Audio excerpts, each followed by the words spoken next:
रखिले महाप्रभु जगन्नाथ मारिब किए, मारिले महाप्रभु जगन्नाथ रखिब किए। आज्ञा आज मु मोर 4.5 कोटी ओडिया गुरु गुरुजन मानक मो दुख जणेली। समस्ते मते अणदेखा कले, हाथ गणती किसी गुरु गुरुजन माने टंके 2 टंका साहाय्य कले, किंतु समस्तंकर चिंता ऊर्ध्वे महाप्रभु जगन्नाथ से कहार ना कहार रूप आसी भक्त को निश्चित भाव में आज्ञा साहाय्य करती और सी ही अटंती भगवान। आज्ञा आज मोर स्कूल रे एडमिशन करे, मो बाबा समस्त चेकअप करे, ता सत्वे मो बाबा गोटे इंजेक्शन आज्ञा जार दाम होती 50,000 ऊर्ध, जहाँ नित्यांत जीवन रक्षाकारी एवं नित्यांत आवश्यक मो परिवार को Gauri Shankar uncle, Hemangini aunty, Vidyadhar uncle जोगे आज मो परिवार भगवान पलटिंट आ इतिहास रचिंट।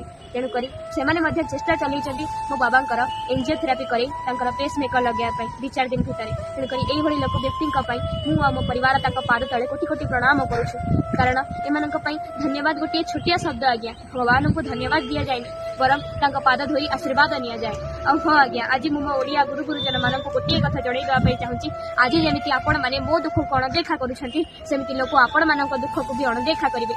आज मले आज्ञा काली की दिन मला बेले आज्ञा कहीं किसी नहीं जीवानी, खाली मोर मोर बोली होचे। ईश्वरंकर अन्य नाम होची आज्ञा दया। तेणुक जार अन्य मान प्रति दया अच्छी आ ईश्वर प्रति भक्ति अच्छी सी ही निश्चित भाव में भिडियोटी को गोटे शेयर करिवो, कारण Gauri Shankar uncle, Hemangini aunty, Vidyadhar uncle परी व्यक्ति जी अन्य मान दुखरे दुखी से माने होचंती आम समाज गोटे गोटे प्रेरणादायक। तेणुक रहुची नमस्कार, जय जगन्नाथ।